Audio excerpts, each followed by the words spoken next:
Eitt stærsta árið í íslensku körfuknattleik að baki og þá nú viðeigandi að setjast niður með formanninum og gera upp árið. Hérna áramóta viðtal karvan.is og leikbrot.is við Hannes Jónsson, formann KKÍ.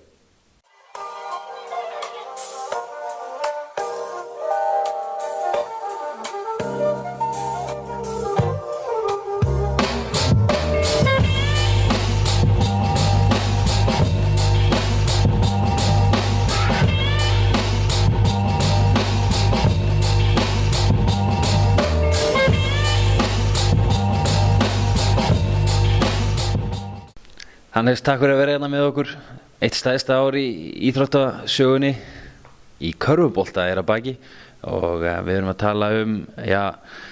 2014 því lauk með hvell, það var dregið í dauðariðilinn í Berlín. 2015 fer á stað með því að Jón Arnór valinn íþróttamaður ársins, Pétur Guðmundsson í heiðursöllina, karlalandslið körfu lið ársins. Verður þetta einhvern tímann toppað? Ég held ekki, þetta ár þegar maður lítur yfir það þá eins og þú sagði réttilega, þetta náttúrulega langstærsta árið í sögu körfuboltans frá því að KKÍ stofnað og með öllu þessu sem að þú nefnir og öllu því sem kom á árinu þá ég held að það verið seint toppað þetta ár en verkefnalega séð ætlum við vonandi bara að halda áfram og það bjart framundan en eins og þú segir Árið endaði 2014 með bombu og svo fengu aðra bombu strax í byrjun janúar og bara árið síðan bara búið að vera ein stór bomba. Sko, þetta líka stóra landsliðsár. Það ekki einvörðungu það að karlalandsliðið hafi tekið þátt í þessum stórkostlega riðli í Berlín, heldur verkefnastað eins og yngri landsliða og nýtt fyrirkomulag kvennalandsliðsins eitthvað sem bara aukið álag á stjórn og starfsfólk. Já, þetta náttúrulega aukin vinna fyrir alla og sérstaklega fyrir skrifstofuna og stjórn og afreksnefnd sambandsins en fyrir þjálfarateymi og alla og það má eiginlega segja að undanfarnum árum hefur afreksstarfið okkar verið að stækka. Landsliðsstarfið verið alltaf stærra og stærra og þetta alveg stór og veigamikill þáttur í starfsemi sambandsins sem mjög jákvætt og gott fyrir íslenskan körfubolta. En að sama skapi þá á þetta líka sína vaxtarverki þannig að við erum líka að reyna að halda betur hlutina, gera hlutina betur. En eins og þessu ári þegar við erum með úrvalsbúðir fyrir 11 til 13 ára, afreksbúðir eða U14 fyrir 14 ára, síðan þessi landslið U15, U16, U18, U20 strákar og stelpur og svo A-landslið kalla á kvenna. Þannig komum bara 10 landslið sem eru virk og þetta mikil skipulagning, mikil vinna og það eru hátt í 30 þjálfarar sem koma núna bara að starfi sambandsins. Þannig að allt þetta hjálpast að við að gera þetta ár svona stórt ásamt eins og þú sagðir áðan að vera síðan á stóra sviðinu á Eurobasket og þessu nýja góða fyrirkomulagi með stelpunar okkar að vera í gluggum í kvennalandsliðinu.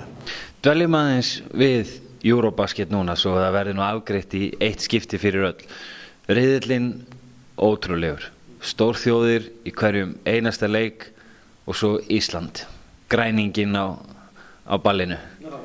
Með þínum orðum sem formaður KKÍ upplifuninni af öllu þessu verkefni? Upplifun náttúrulega mögnuð. Það eiginlega ekki til nógu sterk lýsingar til að upplifa og segja frá þessu öllu saman. Þegar maður segja í rauninni byrjar þetta þegar við komumst áfram, síðan þegar dregið í riðilinn, við erum út í París og upplifum það að lenda í þessum frábæra riðli og eins og ég hef sagt, fólki sem satt með mér, félagar mínir í stjórn FIBA Europe sem sáttu með mér við borðið, glottið og augngotuna sem maður fékk en á sama tíma í rauninni sögðu þeir svolítið sem maður hefur notað frá upphafi þegar dregið var í riðilinn að fyrst Ísland var að komast þarna í fyrsta sinn að þá náttúrulega frábært fyrir okkur að hafa lent í þessum riðli og síðan seinna meir þegar við vitum hvernig við stóðum okkur í riðlinum að þá seinna meir má segja að þetta var bara frábært tækifæri fyrir íslenskan körfubolta, fyrir strákana sem voru að spila, fyrir alla í kringum teymið og allt í kringum þetta var náttúrulega bara stórkostlegt og undirbúningurinn, hann var náttúrulega allt öðru vísi en fyrir margt annað og undirbúningurinn fór fyrir að stað og allt svona í kringum þetta miklu stærra og betra og svo þegar við komum á stóra sviðið í Berlín þá náttúrulega það eitthvað sem eins og ég segi, það ofboðslega erfitt að útskýra þetta með mjög sterkum lýsingarorðum því að þetta var mjög sterkt, þetta var magnað. Fyrsta sinn þegar við komum inn í höllina í Mercedes-Benz Arena bara til að fara á æfingu og þá horfði maður yfir leit á hvorn annan og maður upplifa, vá, við erum hér. sjá þetta. Ég svo heppinn að fengi tækifæri til að fara á margar af þessum keppnum sem hafa verið undanfarin ár í körfuboltanum. En þetta var allt öðruvísi að vera þarna með okkar lið. Það svona rétt metið hjá flestum að íslenska landsliðið og íslenska þjóðin, hún vakti eftirtektarverða athygli fyrir svona frammistöðu sína bæði í stúkunni og á parkettinu, og þú hefur nú sagt mér það áður í eiginlega óspurðum fréttum að við höfum nú eignast aðdáendur víða álfuna. Algjörlega, og það það sem svona það jákvæði eftir held ég fyrir íslenskan körfubolta. Við komum okkur óbúslega sterkt á blaðið sem alltaf talað um. Við erum klárlega inn í dag í erlendum körfubolta, og það ekki bara, það árangurinn hjá strákunum okkar. Auðvitað alltaf svolítið skrítið að tala um árangur þegar þú tapar 5 leikjum, og ég hef sagt það við marga, þetta skrítið að tala um þetta, en árangurinn var samt stórkostlegur. Og við vorum bara í flottu tækifæri eins og við vitum, og við þurfum ekki að fara í hvern leik fyrir sig. Við vitum nákvæmlega hvernig þessi leiki fóru og hvað við gerðum. Við unnum hug og hjörtu þjóðarinnar okkar hér og í Evrópu inn á parkettinu, en líka fyrir utan parkettið, áhorfendurnir, þessi rúmlega 1000 áhorfendur sem fylgdu okkur til Berlínar og voru með okkur, þeir voru hreint út af stórkostlegir. Þannig að allt þetta hjálpaði til við það að það voru allir að fylgjast með okkur, og það þá svo ánægilegt og gaman að það allir þessir aðilar sem hafa talað við mig eftir þetta.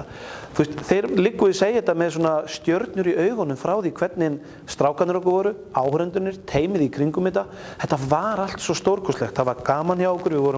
við vorum að njóta þess að vera í fyrsta sinn á þessu stóra sviði, og það magnað, og það var svo gaman að fylgjast með þessu öllu. Og ég veit á mörgum stöðum í Evrópu þá voru við oft kannski eina vinsælustu fréttunum eftir leikinu okkar, það voru við og áhorfendurnir okkar og allir í kringum þetta. Og líka upplifið að þegar vorum að fara til dæmis úr höllinni þegar lokakvöldi var, þegar við vorum búin að spila við Tyrkina og við vorum að fara út úr höllinni, þegar allir sjálfboðaliðarnir og allir starfsmennir sem voru að vinna í Mercedes-Benz Arena, þegar þeir hvöttu okkur bara með tárum og hágrátandi, söknuðu okkur svo mikið, vildu eiga fleiri daga með Íslandi, og eftir á líka, svona gaman að segja frá því, að við fengjum fjöldamarga tölvupósta, ekki bara frá Þýskalandi, heldur frá öðrum stöðum í Evrópu, þar sem fólk óska okkur til hamingju með árangurinn, spyrja hvar að geta keypt landsliðstreyjuna, biðja okkur að senda sér landsliðstreyjur eða fána eða pinna. Þetta oft mikið þetta í þessum heimi, það einhverjir safnari sem að senda, en þessu við fjölga til muna, og það líður ekki sá dagur og við fáum ekki 1-2 tölvupósta utan úr heimi þar sem verið að spyrja spurninga og óska eftir einhverju tengdum íslenskum körfubolta. Þannig að við erum klárlega búin að stilla okkur inn á stóra sviðið, og svo það okkar að reyna að halda okkur þar á. Talandi það, þetta hlýtur að vera þá stærsta verkefni sem liggur fyrir hreyfingunni í dag, að sjá til þess að vegferðin haldi áfram. Hefur þetta mikið verið rætt innan stjórnar, og hvað það að gera til þess að tryggja áframhaldandi Klárlega, og þetta svolítið sameiginlegt verkefni líka okkar allra í hreyfingunni. Þetta ekki bara einkamál skrifstofu, stjórnar, afreksternefndar og annarra. Öll hreyfingin þarf að vera svolítið saman í þessu. Eins og við gerðum að koma liðinu á stórmót, og eins og við vorum öll saman, yfir 1000 Íslendingar í Berlín, við þurfum öll saman, hreyfingin, að vinna að því að halda þessum stað, gera allt til að komast inn á Eurobasket aftur með strákana, gera allt til að stelpunar okkar komast inn á Eurobasket innan einhverja ára. Þannig að allt þetta þarfum við saman að standa að gera. Fyrsta skrifið okkar var náttúrulega kannski það aðeins að setjast niður þegar allt var rólegt og fara yfir stöðuna, hvað getum við gert. Við erum að vonast eftir því að flestir af okkar leikmönnum sem hafa verið með okkur undanförnum árum séu mögulega tilbúin til að halda áfram, vegna þess að það fullt af ungum og efnilegum leikmönnum að koma upp. Við eigum svona síðan leikmenn á miðjumaldri, en svo eru þessir eldri leikmenn. Við þurfum að hafa þá áfram með okkur, og að þeir séu tilbúin til að koma og vera með. Og það svona verið og ég held að mér heyrist allir vera tilbúinir í þann slag svona áfram. Og síðan náttúrulega þetta að halda áfram því sem við erum að gera, og það var samningurinn sem við gerðum við Craig núna í síðla hausts, að vinna áfram með honum og því teymi sem við búum verið í kringum þetta, og að hann verði með okkur næstu 2 árin, hugsanlega næstu 4 árin. Það ákvað í samningnum við Craig að ef allir aðilar eru sáttir þá sé hann áfram fram yfir 2019, en að vinna áfram í því og fá hann meira inn í starfið. Þannig að hann fari til dæmis meira út að heimsækja einstaklingana, strákana og stelpunar sem í háskólanum í Bandaríkjunum. Það stór partur af því að geta verið í kontakt við þá, vera í samskiptum við leikmennin okkar sem eru nú þegar að spila í Evrópu, koma inn oftar heim til Íslands til að vinna með okkar yngri landsliðsþjálfurum því að þetta þarf alltaf að vinna saman og það ein ástæðan fyrir því að við ákváðum í fyrra að bæta við þessari stöðu yfir þjálfara yngri landsliðana hjá okkur sem Einar Árni í dag. Þannig að Einar Árni, Krek og Ívar með kvennalandsliði, þessi 3 þjálfarar þurfa svolítið mikið að vinna saman á næstunni og þannig getum við hugsanlega unnið í því að komast aftur inn á Eurobasket og svo þurfum við líka að fjölga iðkendum, fá fleiri til að iðka körfuboltann og það það sem ánægjulegt sem gerist eftir Eurobasket að það allir svo fjöldi sem að mæta á æfingar í dag að sjálfsögðu 1 og 1 félag það sem að má segja að standa í stað eða bara svipaði fjöldi en á mörgum stöðum höfum við bætt í og það það sem jákvætt körfuboltinn í jákvæður og góður umfjöllun. Hannes, það var kannski fyrir séð að það yrðu einhverjar jákvæðar afleiðingar eins og aukin iðkendafjöldi og jafnvel viðbúið þegar þú spókaðir í Berlín og þú getur gert þér í hugalund og það var ein af afleiðingunum en það ekki langt síðan að stjórn og starfsfólk KKÍ varð að sjá eftir því að leggja niður starfsemi A-landsliðina nokkur ára skeið, 2 ára skeið. Síðan þá hefur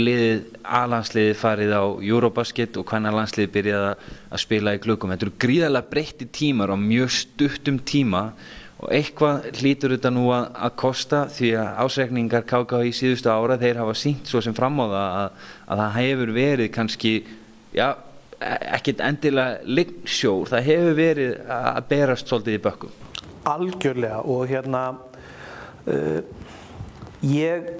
það kom líka í bakið á okkur svolítið, svo það sé bara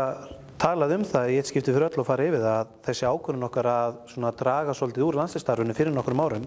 og út frá peningalegu sjónarmiði, hún kom líka í bakið á okkur með það voru færri fyrirtæki sem vildu koma og starfa með okkur eftir það, mörgum fannst þetta neikvætt, við fengum engin auka stuðning neins staðar frá, þrátt fyrir við værum að gera þetta á fjárhagslegum forsendum, þannig að það má segja að þetta hafi verið pínu erfitt fyrir alla þegar við horfum fram á það við fengum ekki aukinn pening, við fengum ekki aukinn stuðning frá ISI eða fleiri aðilum fyrir að taka þess afstöðu. Þannig að við í rauninni ákvaðan ákveðnum tímapunkti þegar við vorum búin að ná skuldunum niður svona fyrir í kringum 10 milljónar að fara bara af stað aftur og einn stærstu mistökin okkar reyndar held ég og það voru það á sínu tíma þegar við til dæmis hættum að senda yngri landsliðin alfarið í Evrópukeppnir þegar við fórum bara Norðurlandamót og afreksstarfið skiptir ofboðslega miklu máli og landsliðsstarfið skiptir máli til að fá góða krakka inn í íþróttina og þetta kostar og ég vil ekki og hef eiginlega tekið þann ból í hæðina ég finnst ofboðslega erfitt að tala neikvætt peningamálin það að segja að þetta sé erfitt og allt þetta en staðreyndin nú samt sú að afreksstarfið kostar ofboðslega mikið af peningum og við getum ekki gert þetta nema með góðum stuðningi fyrirtækjanna í landinu afrekssjóðs ISI sem stóran hluta ríkisvaldið og það það sem við höfum gert á undanförnum árum við höfum fengið fleiri samstarfsaðila með okkur það var fleiri fyrirtæki komið með okkur og unnið að því að hægt sé að gera þetta verkum en við klárlega þurfum meiri pening þetta ár sem að líða núna var mjög dýrt næsta ár verður dýrt líka þrátt fyrir að við séum ekki að fara á Eurobasket en það voru verkefni til staðar hjá öllum þessum landsliðum þannig að þetta kostar fullt af peningum og þannig það með flestar þessar íþróttagreinar við erum háð í að fá stuðning frá fyrirtækjum og það líka ástæðan fyrir því að við erum nú ofta að hamra á ríkisvaldinu það þarf meiri pening ef við ætlum að miða okkur við þau lönd sem ná árangri í íþróttum yfir höfuð þá ríkisvaldið að leggja meiri peninga til afreksstarfsins og það hefur verið að koma á undanförnum árum meira og vonandi mun það bara bætast í á næstu árum en þetta okkar eilífi höfuðverkur ef má segja svo það fjármálin í kringum afreksstarfið og þar verðum við að spýta verulega í til að fá meiri pening passa vel upp á fjármagnið og allt í kringum þetta því að ná árangri eins og við erum að ná núna snýst ekki bara það að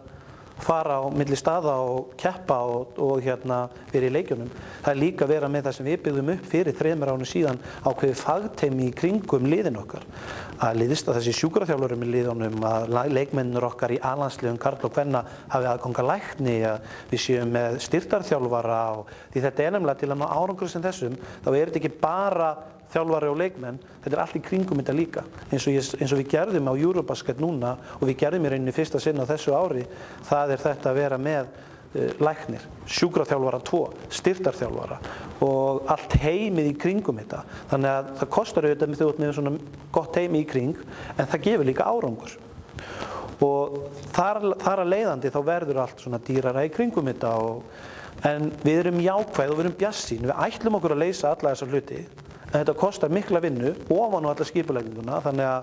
bæði starfsmenn, stjórnarmenn, afrekstendamenn eiga bara óbúslega mikinn heiður skilið fyrir þá öflugu vinnu sem þau eru að vinna til að halda þessu stóra og mikla starfi gangandi. Það er kannski færri sem vita að flestir sem gerir sér grein fyrir að þú ert formaður KKÍ, en kannski mögulega færri sem vita að þú ert stjórnarmaður hjá FIBA Europe líka, og maður velti því fyrir sér núna þegar að liðið hefur lokið þátttöku í verkefni eins og Berlín. Gefur það einhverja tekjur í aðra höndina að taka þátt í lokaverkefni? Nei, því miður gerir það ekki. Og það er eitt af því sem ég hef gagnrýnt, ég hef verið svona þessi neikvæði gæi aftur þegar kemur að peningamálunum, að verið að tala um það vanti meiri peninga. En að komast á Eurobasket núna á þessu ári gaf okkur ekki mikið pening. En það hefur verið að vinna í því fyrir 2017 að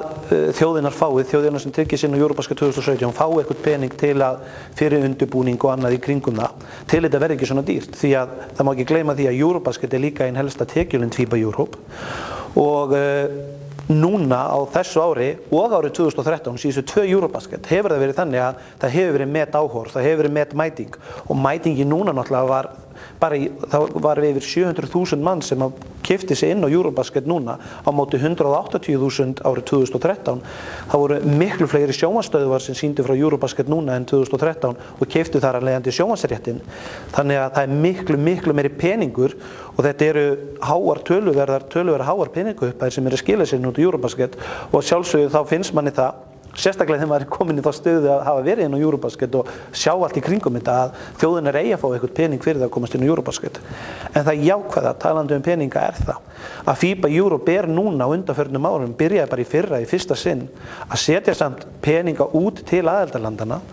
og það er svo vinna sem að Óli heitinn vann að þegar hann var forseti FIBA Europe og hans markmið var í rauninni tvennt. Það var að breyta keppnisfyrirkomulaginu í evrópskum körfubolta, bæði landsliða og félagaliðana,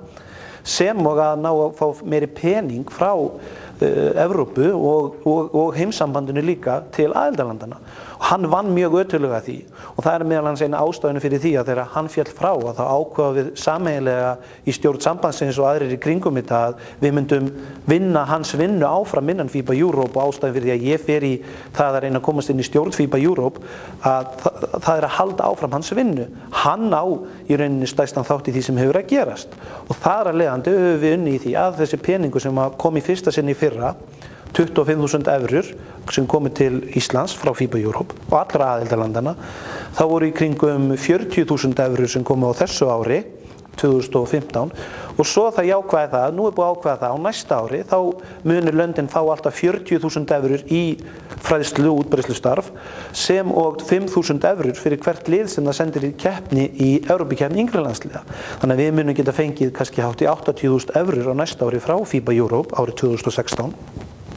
Það er mjög jákvætt og það er ástæðan fyrir að við getum kannski haldið áfram með yngri landsliðin okkar því þetta er góður peningur inn í það starf og það er það sem við erum að tala um. Það er ekki bara ríkisvaldið sem þarf að hjálpa okkur, það eru heimssamböndin hjá hverju einu landi líka og það er það sem FIBA er að gera í dag og það er frábært og þar sem við höfum svo mikið verið að tala um þessi peningamál þá erum við líka mjög heppin að fyrir utan það að ég siti í stjórn FIBA Europe og þá er ég líka í ákveðinni nefnd sem er svona 5 einstaklingar sitja í sem sér að koma með hugmyndur og deilir út þeim peningum sem eru til hjá FIBA og FIBA Europe í dag.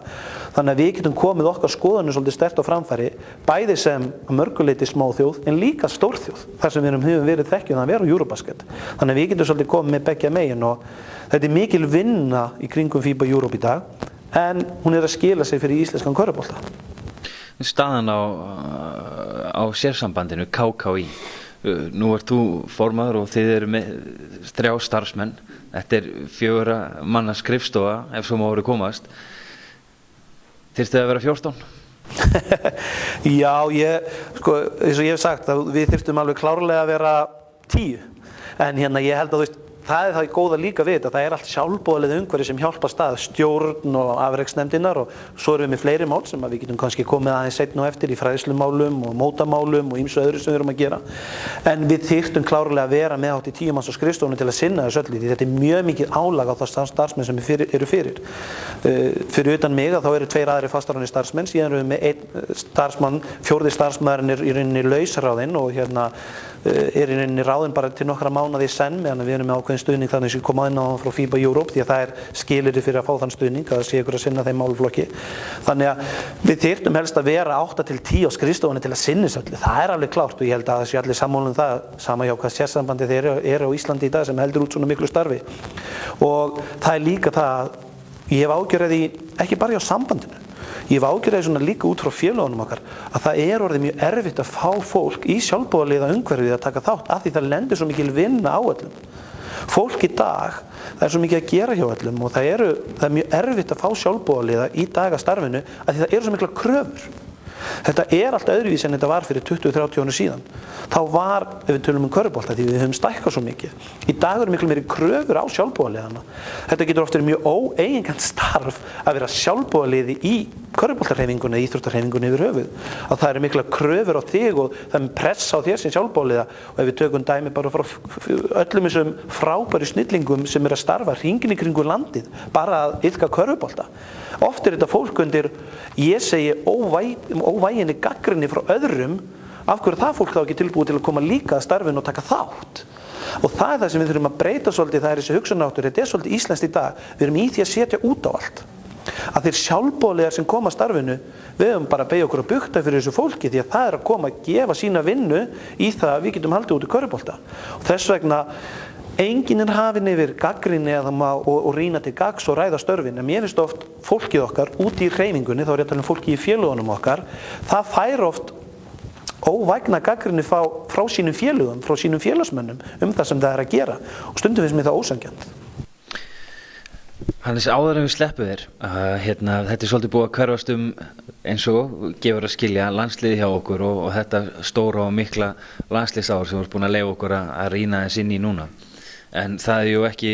eini þáttur starfseminnar, það mikið við að vera og það náttúrulega flesti tekið eftir því að hér eru komin fyrir úrvalsdeildirnar heima, sérstök körfuboltakvöld sem margir hafa fagnað gríðarlega.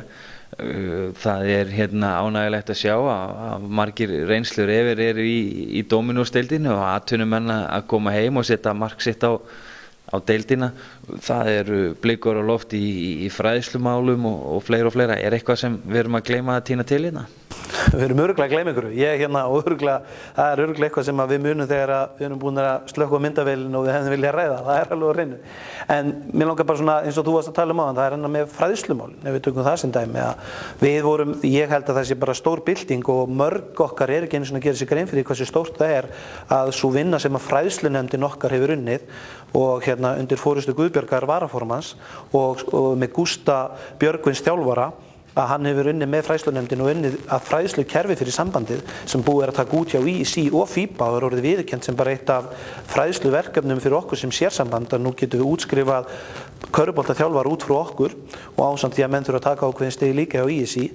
og það eru fá sérsamband sem eru með svona öflugt kerfi sem við erum með. Þetta rétt að byrja á þessu ári eftir mikla vinnu frá Gústa Björgvins og fræðslunefndinni.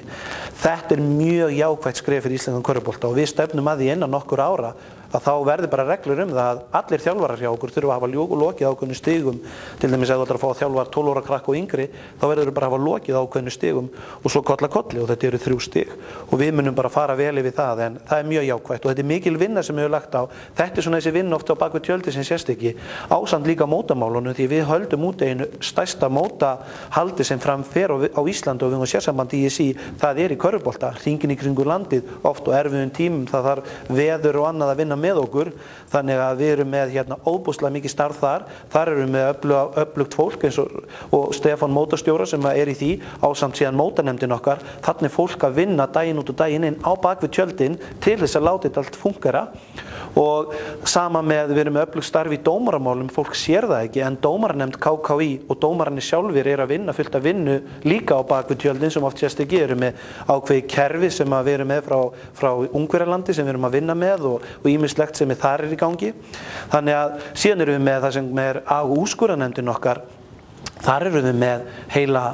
nefnd sem vikulega að koma og taka á málin þegar það þarf, þannig að við sjáum snertiflitirnir eru óbúslega margir. Og svona þetta sem að þú nefndir síðan áðan, varðandi sjónvarpið, samningurinn við Stöð 2 Sport sem við erum með núna, að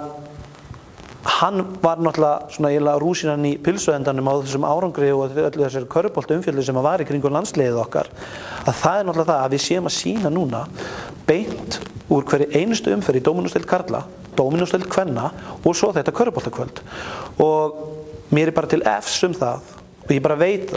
það engin íþróttagrein til dæmis sem að fæna eins mikið sýnt af beinum útsendingum frá kvennaíþróttum eins og við fáum kvennakörfuboltann í beinn úr hverju einustu umferð ásamt við fáum uppgjörsþáttinn körfuboltakvöld sem í gangi núna og það líka fjallað stelpunar okkar. Þannig að þessi umfjöllun hún klárlega við hjálpa til og Stöð 2 Sport og 365 eiga mikla þakkir skildar fyrir það sem þeir eru að gera og svo má ekki heldur gleyma eins og RÚV því sem að þeir voru að vinna á í kringum landsliðin og þættina sem að voru í sumar sem að þeir gerðu þannig að fólki okkar kynntist meira leikmönnum okkar. Þannig að þetta allt svona hjálpast til en eins og kannski ég var að koma að svona núna í endan, þetta svo margir snertiflitir sem eru hjá okkur sem oft sjást ekki því að landsliðin okkar eru náttúrulega flaggskipið. A-landslið karla og kvenna, yngri landsliðin okkar og það mikla afreksstarf því það skiptir líka svo miklu máli að hafa gott afreksstarf til að fá krakkana inn í íþróttinu okkar. Hannes, nú langar okkur til þess að óska þér gleðilegs árs en áður en við sleppum þér þá erum við já nei spurningu fyrir þig. Erum við að fara í Eurobasket 2017? Já. Gleðilegs árs. Gleðilegs árs.